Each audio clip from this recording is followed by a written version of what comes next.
ఒకరోజు నేను ఏదో యూనివర్సిటీకి వెళుతుంటే ఒక ట్యాక్సీ పంపించారు వాళ్ళు. ఆ ట్యాక్సీ దళిత బంధు పథకం కింద ఏదో వచ్చింది. సరే 10 లక్షలు వాళ్ళు చెప్తే 7 లక్షలు అందిందంటే 3 లక్షలు కంకరం చేశారు, ఏదో 7 లక్షలు పొందింది.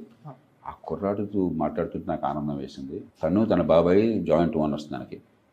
తను కొంతకాలం కారులో మెకానిక్గా చేశాడు, కొంతకాలం ఏదో ఫార్మా మెడికల్ షాప్లో పనిచేశాడు, క్లినికల్ ల్యాబ్లో పనిచేశాడు, ఇప్పుడు ఇది చేస్తున్నాడు.